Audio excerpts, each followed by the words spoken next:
This question is from NEET 2023 examination. The statement of the problem says, in the figure shown here, what is the equivalent focal length of the combination of lenses? 3 lenses हैं. ये पहला वाला lens अभी हम लोगों ने अलग draw कर लिया, दूसरा वाला अलग ड्रॉ कर लिया और तीसरा अलग ड्रॉ कर लिया, just for the convenience of calculations. अब इसमें जो फार्मूला यूज़ होगा 1/f is equal to n minus 1/r1 minus 1/r2. अब क्वेश्चन में यहाँ पर दिया हुआ है R1 और R2 दोनों इक्वल हैं 20 centimetre. So this is R1. This surface is common to the first lens and the second lens. तो इसकी रेडियस R1 लिखी हुई है और बाई कॉन्वेक्स की भी अभी हम लोगों ने R1 लिखी हुई है. ये वाला जो सरफेस है this is common to the convex lens and this lens. Second lens और थर्ड लेंस में ये R2 वाला सरफेस जो है वो कॉमन है, तो यहाँ पर R2 लिखा और यहाँ पर भी R2 लिखा है. अब R1 और R2 की वैल्यूज़ इक्वल हैं 20 सेंटीमीटर. अब इसमें ये फार्मूला अगर अभी हम लोग अप्लाई करें, suppose this is written as the first lens, this as the second and this as the third. So 1/f1 is equal to n. तो n की वैल्यू 1.6 है माइनस 1/r1 पहला सरफेस. अब इसमें 2 सरफेसेस हैं, पहले लेंस में 2 सरफेसेस हैं. पहला सरफेस प्लेन सरफेस है, तो प्लेन सरफेस की रेडियस जो है दैट इज इन्फिनिटी, ये इन्फिनिटी लिख लिया. सेकेंड सरफेस, ये जो सेकेंड सरफेस है इसका सेंटर, इसका अगर अभी हम लोग स्फीयर ऐसा अज्यूम करें, इसका स्फीयर ऐसा कुछ आएगा, the centre will be lying to the right side और इसका सेंटर राइट की तरफ लाई करेगा, इसलिए अभी हम लोग इसको पॉजिटिव लिखेंगे. तो 1/r2 सॉरी ये R2 सेकेंड सरफेस, तो ये सेकेंड वाला जो सरफेस है इसका सेंटर राइट की तरफ है, इसलिए इसकी रेडियस पॉजिटिव लिखेंगे. और ये पॉजिटिव जो रेडियस है वो कितनी 20 ऐसा कुछ आएगा. सो दिस इज 1/f1. इसको अगर आप सिंप्लीफाई करें दिस विल बी 0.6. 1/infinity को 0 लिख लेंगे, 0 minus 1/20.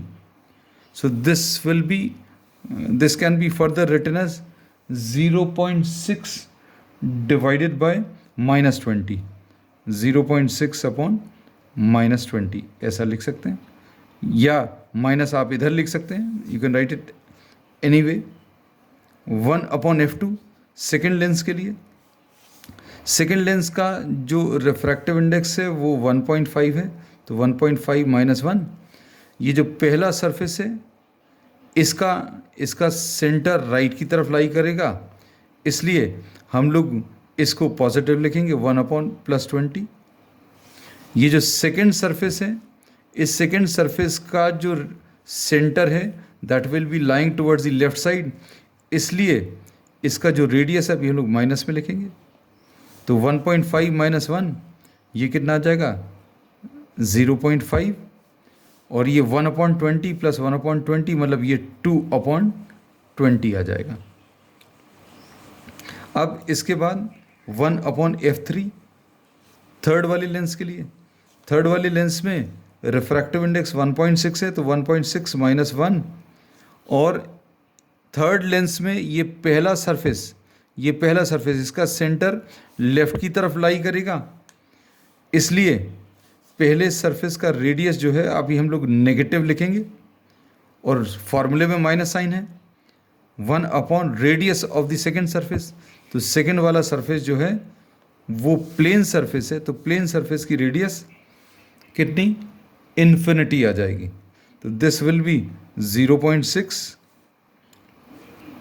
और ये 1/infinity को 0, दिस विल बी माइनस 1/20. ऐसा कुछ लिखने वाले हैं. So this is f3. अब 1/f the equivalent focal length is equal to 1/f1 plus 1/f2 plus 1/f3. This is the formula. तो 1/f1 कितना है, this is 0.6 minus 0.6/20 plus 0.5 into 2/20 and f3 minus 0.6/20. इसको अगर आपको सिंप्लीफाई करना है तो आप इसका डेसिमल रिमूव कर दीजिए, डेसिमल रिमूव करेंगे तो ये 6/200 आ जाएगा।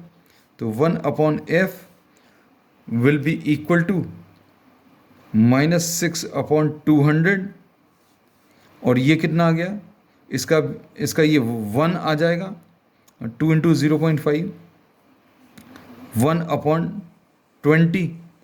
इसको अभी हम लोग क्या कर रहे हैं, 10 से मल्टीप्लाई कर दे रहे हैं, सो दैट दिस बिकम्स 200।